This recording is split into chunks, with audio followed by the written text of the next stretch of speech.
지난 한 주간 어떻게 지내셨습니까? 여러 가지 일들을 겪으면서 한 주간을 보냈을 것입니다. 우리가 살아가는 삶이 마냥 행복하고 기쁘고 즐거우면 얼마나 좋겠습니까마는 그렇지 않을 때가 참 많습니다. 심지어는 정말 절망감이 찾아오고 세상에 오직 나 혼자 남은 것 같은 고립감, 그런 감정을 느낄 때도 종종 있습니다. 남들은 다 건강해 보이고, 남들은 다 행복해 보이고, 남들은 다 부족함이 없는 것처럼 보이는데 나는 왜 이런 어려움을 겪는 걸까? 나는 왜 이런 시련을 겪고 있어야 될까? 이런 생각을 하기도 합니다. 그럴 때 우리는 착각하기 쉽습니다. 세상에 나는 외로운 사람이다. 고립된 사람이다. 실패한 사람이다. 그렇게 잘못 생각할 수가 있는 거죠. 과연 하나님의 섭리는 무엇일까? 우리는 다 알지 못합니다. 그러나 이런 일들을 우리는 세상에서 피해갈 수가 없습니다. 세상 사는 동안 온갖 일들을 만납니다. 좋은 일도 있지만 원치 않는 일도 만나게 됩니다. 그런 피하고 싶은 일들과 직면했을 때 우리는 참 힘들다, 또는 괴롭다, 두렵다, 이런 감정을 느끼게 됩니다. 그런 감정을 느끼게 된다는 것은 역으로 말하면 내가 지금 살아있다라는 증거입니다. 요한계시록 21장에 보면 우리가 이제 이 세상을 떠나서 천국에 가면 새하늘과 새 땅, 거기서는 다시는 곡하는 것도 없고 아픈 것도 없고 또 거기는 사망도 없고 다시 눈물 흘릴 일이 없는 곳이라고 했습니다. 그러니까 우리가 이 세상에 사는 동안 눈물이 있고 아픔이 있고 여러 가지 고통이 있는 것입니다. 다 모두가 살아있을 때 겪는 것들이죠. 세상에서 누구도 예외 없이 희노애락을 겪으면서 살아갑니다. 예수 믿는다고 좋은 일만 있고 매사가 형통한 것이 결코 아닙니다. 우리도 다 고난과 환난, 이것을 마주하면서 그렇게 살아갑니다. 그럼 신앙생활이라고 하는 것은 무엇인가? 하나님을 믿고 산다는 것은 그런 여러 가지 상황에서도 변함없이 하나님을 신뢰하고 하나님을 의지하고 하나님 붙잡고 사는 것이, 그게 믿음으로 사는 것입니다. 굳건한 믿음을 가진 사람일수록 주어진 상황에 휘둘리지 않습니다. 종으로 팔려간 요셉처럼 어떤 형편에서도 하나님만 붙잡고 하나님과 동행하는, 이것이 아름다운 믿음인 것입니다. 창세기는 크게 둘로 분류가 됩니다. 창세기 1장부터 11장까지를 역사 이전의 역사라 해서 원역사로 봅니다. 여기는 하나님이 세상을 창조하신 창조와 인간의 타락이 나옵니다. 첫 인간인 아담과 하와가 하나님께서 금한 선악과 열매를 따먹습니다. 그래서 죄를 짓게 됩니다. 그리고 가인과 아벨, 형 가인이 동생 아벨을 죽입니다. 살인이 벌어집니다. 인간의 타락은 점점 심해지고 그 죄악이 하늘에 닿아서 하나님은 홍수로 인해서 인간을 다 멸하십니다. 그때 살아남은 노아, 이 노아의 가족과 그 후손들이 점점 번창하면서 역시 또 인간은 하나님을 도전합니다. 그 하나님을 도전한 사건이 바로 바벨탑 사건입니다. 하나님은 모든 언어를 혼잡하게 해서 더 이상 바벨탑을 쌓지 못하게 하고 사방으로 모든 사람들을 흩어버렸습니다. 여기까지가 원역사에 나오는 11장의 내용입니다. 그리고 바로 이어지는 창세기 12장부터 마지막 50장까지는 믿음의 족장들의 이야기입니다. 여기 아브라함으로부터 시작해서 이삭과 야곱 그리고 요셉의 이야기가 쭉 나옵니다. 그 첫 번째 족장인 아브라함, 이 아브라함을 하나님께서 어느 날 부르십니다. 그때 아브라함의 나이가 75세였습니다. 하나님께서 아브라함에게 주신 말씀은 명령과 동시에 언약이었습니다. 너는 너의 고향과 친척과 아버지의 집을 떠나 내가 네게 보여줄 땅으로 가라.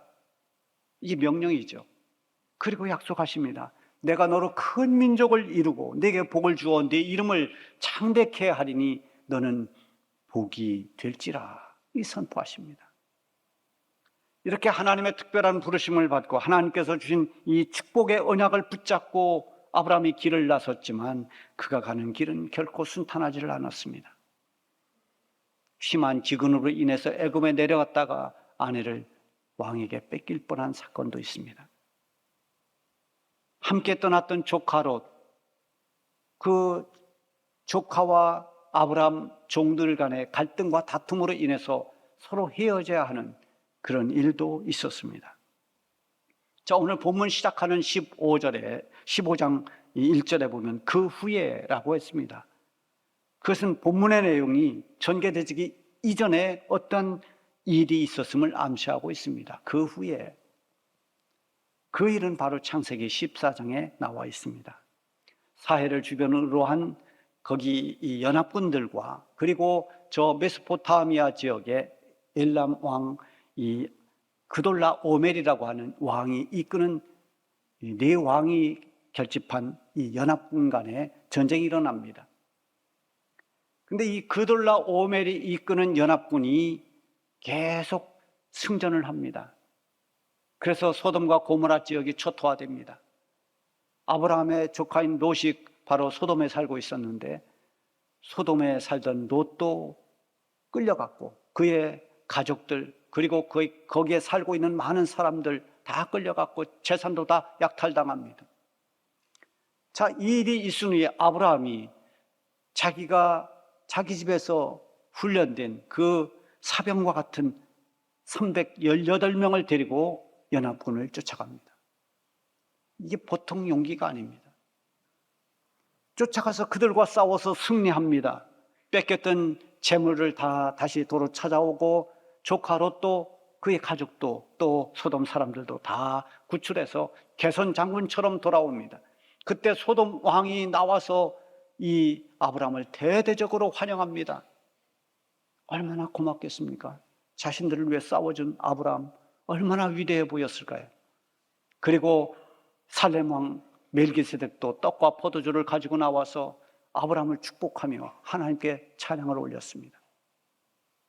얼마나 감격스러운 일입니까? 아마 아브라함은 생애에 있어서 잊을 수 없는 날이기도 했을 것입니다. 가슴 벅찬 날, 정말 감격의 날입니다. 그런데 이 일이 있은 후 그 후에 바로 오늘 본문이 시작된 겁니다. 그 후에 그런 기쁨과 감격은 다 지나간 일이 되었고 아브라함의 마음속 깊은 곳에 두려움이 밀려왔습니다. 그것은 외부의 적이나 먹고 사는 문제 때문이 아니라 자신의 문제였습니다. 강력한 연합군을 쫓아가서 그들을 격파하고 뺏겼던 모든 것을 뺏어올 만큼 그렇게 용기 있고 담대하고 믿음 있는 아브라함입니다. 남들이 보기에는 아무것도 두려울 것이 없어 보이는 이 아브라함. 그러나 그에게는 숨겨진 두려움이 너무나 컸습니다. 아브라함이 남들이 알 수 없는 그 두려움으로 잠을 이루지 못하고 괴로워할 때 하나님께서 아브라함을 찾아오십니다. 그리고 그 밤에 환상 가운데 아브라함에게 말씀하시기를 아브라함아 두려워하지 말라. 나는 네 방패요 너의 지극히 큰 상급이니라. 하나님은 언제나 찾아오시는 하나님이십니다. 우리가 아무리 힘들고 지쳐 있을 때라도 하나님을 향한 영적인 감각을 곤두세워야 됩니다. 아니 오히려 힘들수록 우리는 하나님을 더 주목해야 됩니다. 하나님께 집중해야 됩니다. 우리가 영적으로 둔감해지고 무감각해지면 하나님 말씀하셔도 그 말씀을 들을 수가 없습니다. 마음의 문을 굳게 닫아버리면 우리를 찾아오시는 그 하나님의 손길을 거절하게 됩니다. 그러다 보면 나의 아픔, 내가 겪는 그 시련이 하나님을 향한 원망이 되기도 합니다. 하나님, 나를 왜 이렇게 고나로 몰아넣는 걸까? 나에게 왜 이런 시련을 주시는 걸까? 하나님을 원망합니다. 하나님은 언제나 우리를 찾아오셔서 그런 모든 것에 하나님이 간섭해 주십니다. 계시록 3장 20절에 보면 볼지어다 내가 문 밖에 서서 두드리노니 누구든지 내 음성을 듣고 문을 열면 내가 그에게로 들어가 그로 더불어 먹고 그는 나로 더불어 먹으리라.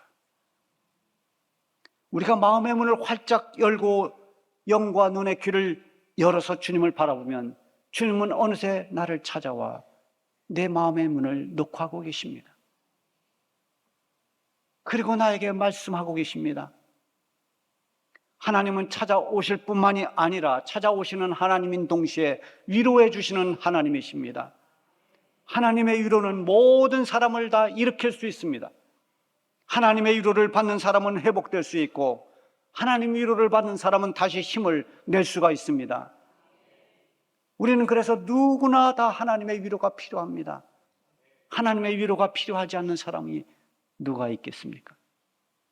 겉으로 강한 척하고 대단한 척해도 다 한순간에 무너질 수 있는 연약한 존재가 인간입니다. 우리는 언제나 하나님의 위로를 받고 격려를 받아야만 됩니다.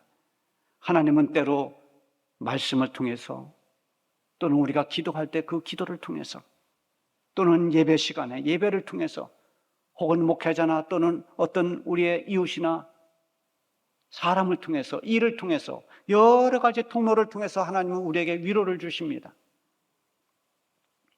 아브라함의 내적 고민은 그의 두려움이 됐고 하나님은 아브라함의 두려움을 다 아시고 아브라함을 찾아와 위로해 주신 겁니다.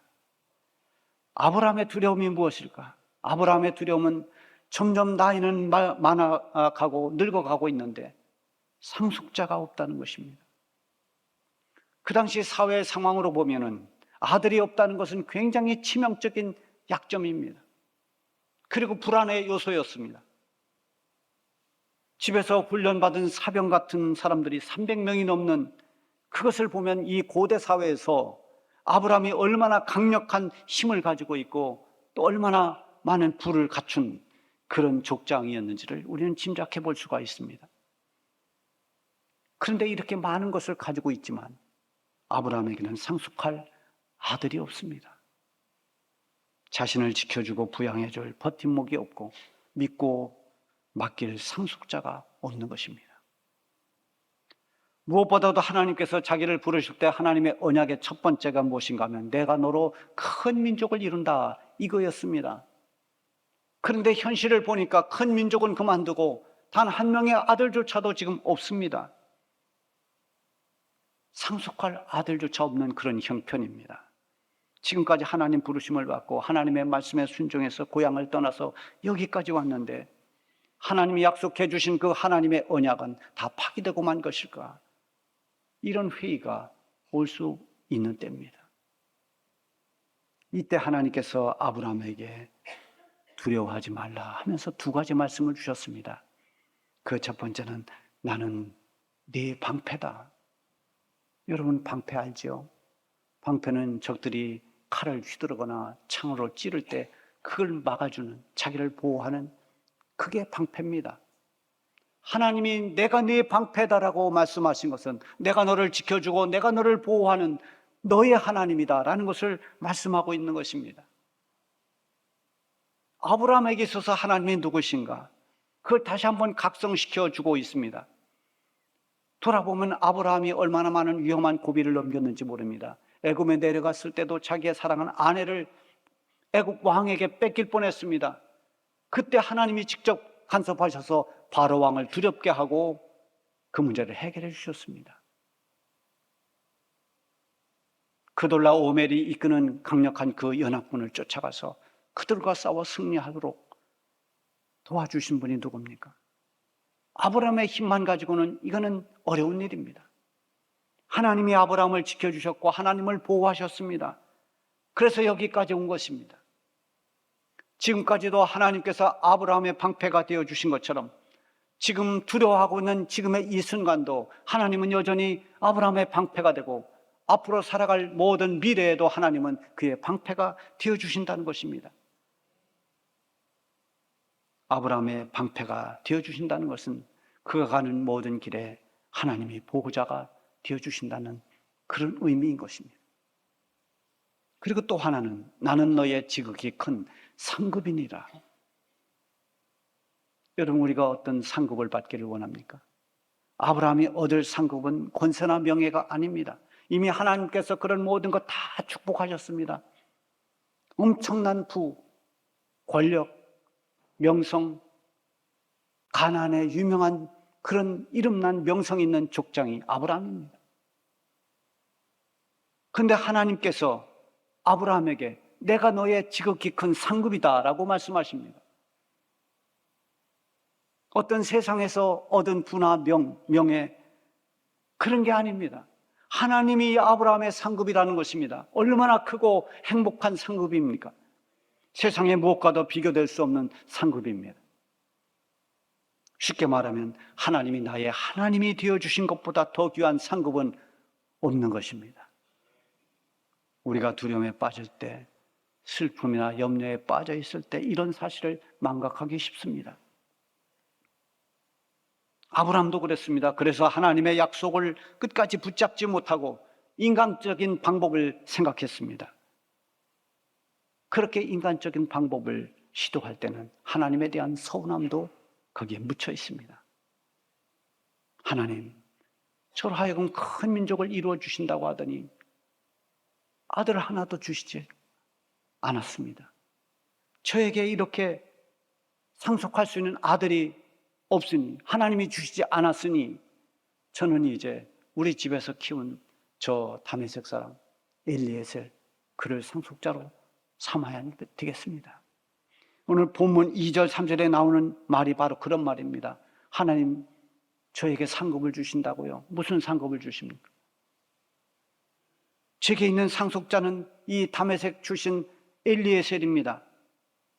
하나님이 자식을 안 주셨으니 내가 그에게 상속할 수밖에 없습니다. 이런 말 아닙니까?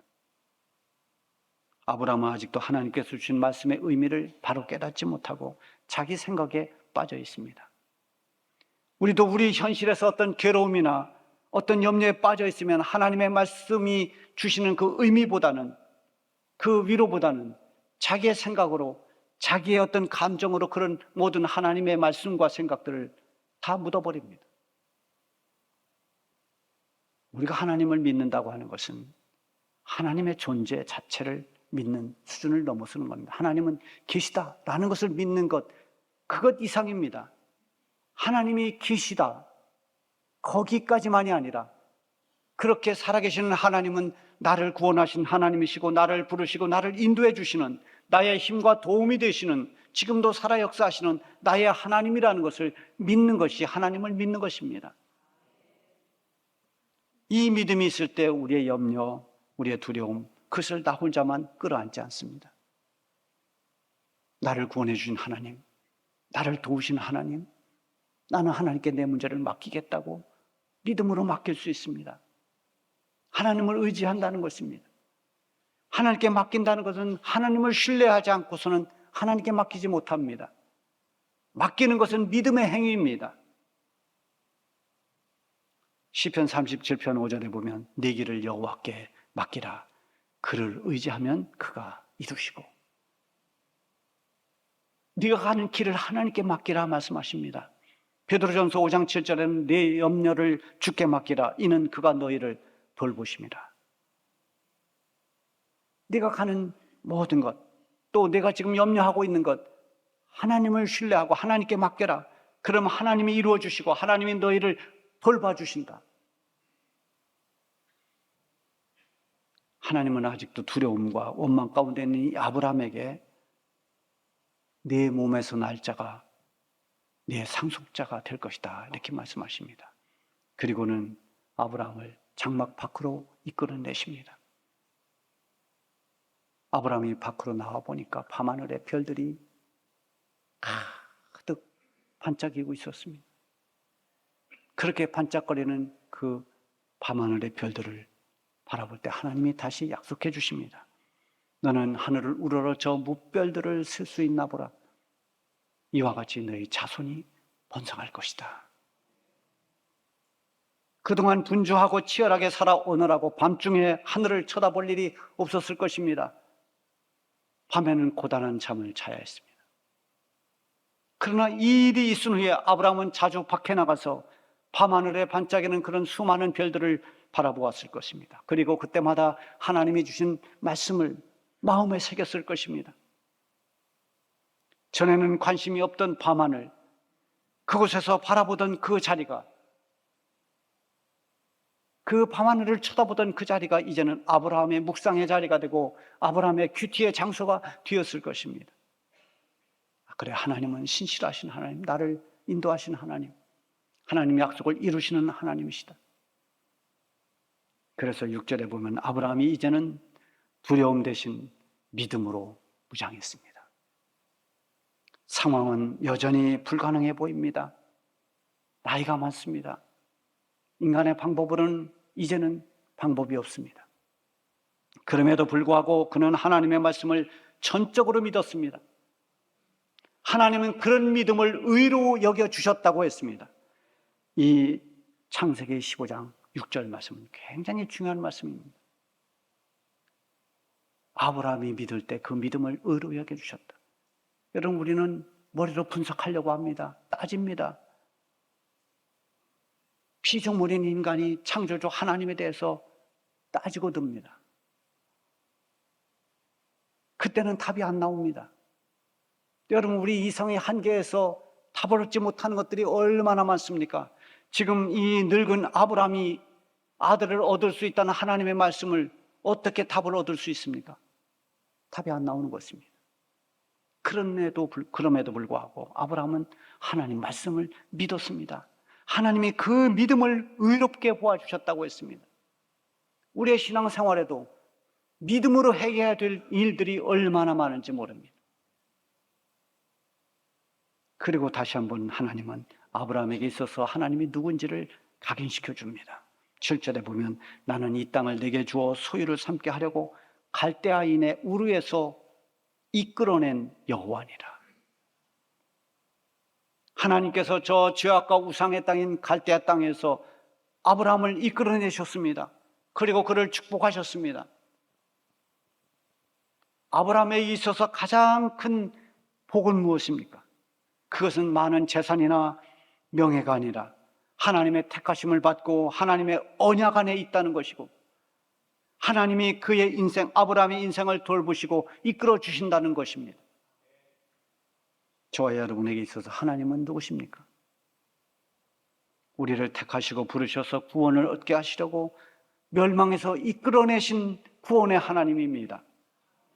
지금도 우리와 함께 하면서 우리의 갈 길을 인도하시는 은혜의 하나님이십니다. 아브라함이 두려울 때 찾아오시고 위로하신 하나님은 지금 나를 찾아오셔서 위로해 주시는 동일하신 하나님이십니다. 오늘 아브라함에게 하신 이 말씀, 오늘 우리에게 하시는 하나님의 음성입니다. 너는 두려워하지 말라. 나는 내 방패요 너의 지극히 큰 상급이니라. 두려워하거나 염려하지 말고 하나님을 신뢰하고 맡기십시오. 여러분, 하나님은 여러분의 방패요 가장 귀한 상급임심을 잊지 말고 살아가시기 바랍니다.